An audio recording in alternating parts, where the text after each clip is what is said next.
قرآن میں قصے موجود ہیں کہ کب کب فرشتے انسانی شکل میں آئے. حضور کے یہاں جنگ بدر میں آ گئے، انسانی شکل میں آ گئے. تو انسان بن سکتا ہے فرشتہ. جنات انسان بن کے آپ کے بیچ میں بیٹھ سکتا ہے، لیکن نو الگ ہے. اب پہچان کیا ہے؟ یعنی بشر تو بنا چلا جا رہا ہے، فرشتہ بھی بشر بن رہا ہے، جن بھی بشر بن سکتا ہے. جب بشر کی شکل میں آ گیا تو کوئی فرق ہی نہیں، جیسے آپ ویسے ہی وہ بھی نظر آ رہا ہے، ویسے ہی جن بھی نظر آ رہا ہے، فرشتہ بھی آپ جیسا نظر آ رہا ہے، آپ اس کے جیسے نظر آ رہے ہیں، وہ آپ جیسا نظر آ رہا ہے. لیکن اگر آپ یہ چاہیں کہ وہی فرشتہ جو انسانی شکل میں آیا ہے، تو آپ کہیں تو بڑا اچھا نوجوان ہے، اپنی بیٹی کی شادی اس سے کر دو. دیکھیے ہے انسان دیکھنے میں، شادی نہیں ہو سکتی. یعنی انسان کی لڑکی کی شادی فرشتے سے نہیں ہو سکتی. جنات مرد بن کے آ جائے، انسان کی بیٹی کی شادی جنات سے نہیں ہو سکتی. اور جنات کی عورت اگر عورت بن کے آئے تو مردوں سے شادی نہیں ہو سکتی. نو الگ. تو نو الگ ہونے کی دلیل یہ ہے کہ شادی نہیں ہو سکتی، چونکہ انسانوں سے جانوروں کی نو الگ ہے. اس لیے بندریا سے آپ کی شادی نہیں ہو سکتی، اور بندر آپ کا داماد نہیں ہو سکتا، اور گدھے کو آپ داماد نہیں بنا سکتے. ہے اللہ کی مخلوق، نو الگ الگ ہے. ان کا بھائی یہ تو آپ یار آپ یہ مذاق کر رہے ہیں، ہنسانے والی باتیں کر رہے ہیں، کوئی دلیل ڈھنگ کی دیجئے تو ہم بات سمجھیں.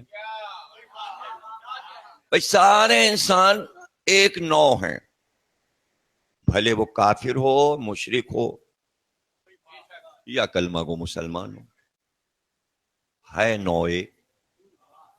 نو ایک ہے، یہ نہیں کہ کافر کی نو اور مشرک کی اور یہودی کی اور عیسائی کی اور مسلمان، یہ سب ایک ہیں. پہچان شادی ہو سکتی. بھائی اب تو مذاق نہیں کر رہا ہوں نا، یہودی لڑکی سے مسلمان شادی کر سکتا ہے، عیسائی لڑکی شادی کر سکتا ہے. کتنی گنواؤں تاریخ میں، کتنی شادیاں گنواؤں، ہوئی ہے نا، خود نبی نے کی، ہوئی نا، ہو گئی شادی. لیکن دلیل شادی کو چھوڑ دیجئے، چھوڑ دیجئے. نو جب الگ ہوگی تو اس کی چیزیں آپ کے کام نہیں آئیں گی، آپ کی چیزیں اس کے کام نہیں آئیں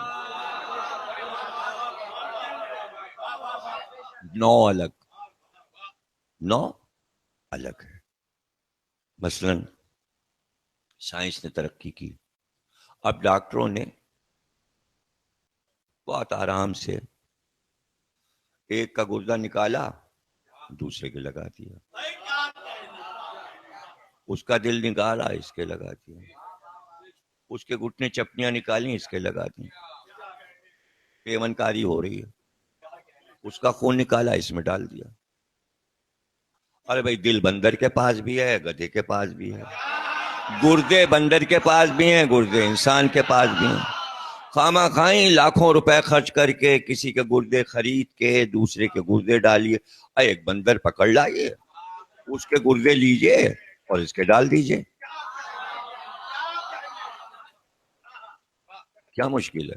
ارے بھائی خون مانگتے پھر رہے ہیں، ارے بھائی دیکھیں کیا یہ خون ملتا ہے، ارے ہاں دیکھیے بھائی اسپتال آئیے خون دیجئے. 50 بندر پکڑ لائیے، 50 گدھے پکڑ لائیے، خون کھینچی اور سب میں چڑھا دیجئے. نہیں صاحب ایسا نہیں ہو سکتا، نو الگ ہے. آپ سمجھے نو کیا ہے؟ بندر کا دل انسان میں نہیں لگ سکتا، گدھے کا دل انسان کے نہیں لگ سکتا، جانور کے گردے انسان کے نہیں لگ سکتے، جانور کا خون انسان کے نہیں چڑھ سکتا، خون اس کے پاس بھی ہے، دل اس کے پاس بھی ہے، خون اس کے پاس بھی ہے، دل اس کے پاس بھی ہے، گردے اس کے پاس بھی ہیں، گردے اس کے پاس بھی ہیں۔ آپ یہ کہہ رہے ہیں نبی ہمارا جیسا نظر آ رہا ہے، لیکن نہ آپ کے گردے اس کے کام آئیں گے، نہ نبی کا گردہ آپ کے کام، نہ آپ کا خون اس کے کام آئے گا، نہ اس کا خون آپ کے کام آئے گا۔ اس کی نو کا ہو تبھی خون کام آئے گا، اس لیے کہ خون چیک کیا جائے گا۔ اور جب نبی سے کہا جائے گا دین کو خون دے دو، تو نبی پورے کافروں مشرکوں سے خون نہیں کہے گا حسین منی وانا من الحسین۔ اب دنیا پریشان ہے، دنیا پریشان ہے کہ 72 ہی شہید کیوں؟ یہ لفظ 72 کیوں؟ اس لیے کہ جب حسین کو اللہ نے نوری پیکر سے ارادہ کیا کہ جسمانی پیکر میں بھیجا جائے، چونکہ نو حسین کی الگ ہے، انبیاء سے بھی افضل والی نو ہے۔ تجلیت الہی افضل ہے سورج سے، سورج مادہ ہے، تجلیات الہی مادہ نہیں ہے۔ چونکہ آپ مادہ ہیں تو سورج مادہ ہے، سورج دیکھ سکتے ہیں، سورج کی نو اور ہے اور اللہ کے نور کی نو الگ ہے۔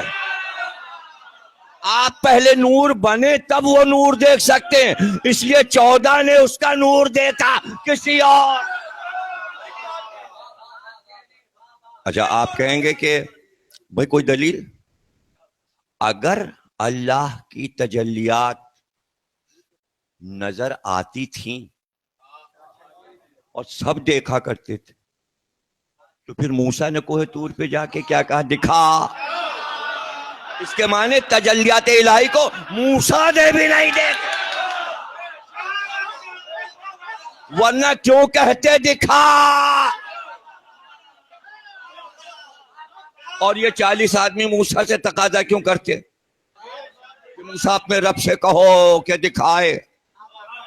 تو بس ایک بار تجلی دکھا دی گئی، ایک بار دکھا دی گئی کہ اس کے بعد حالانکہ 40 لوگ تھے، موسیٰ کے ساتھ 40 لوگ گئے تھے، اور اللہ نے کہا اچھا ہم کو تو تم نہیں دیکھ سکتے، کچھ سمجھنے کی کوشش کیجئے، اللہ اور ہے، تجلیات اور ہے۔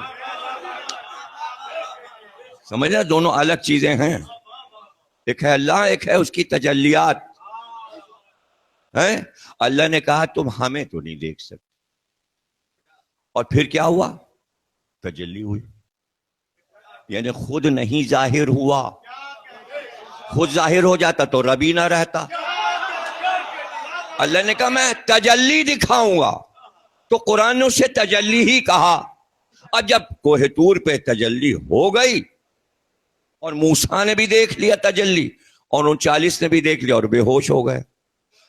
اب یہ بتائیے یہ واقعہ قرآن میں ہے، توریت میں ہے، انجیل میں ہے، تاریخ میں ہے۔ جب یہ واقعہ ہوا تھا اس کے بعد سے موسیٰ کے بعد کتنے نبی آئے؟ ہزاروں نبی آئے، موسیٰ کے بعد ہزاروں نبی آئے۔ پھر یہ واقعہ دہرایا کیوں نہ گیا؟ پھر کسی اور قوم نے اپنے نبی سے کیوں نہ کہا تجلی دکھا؟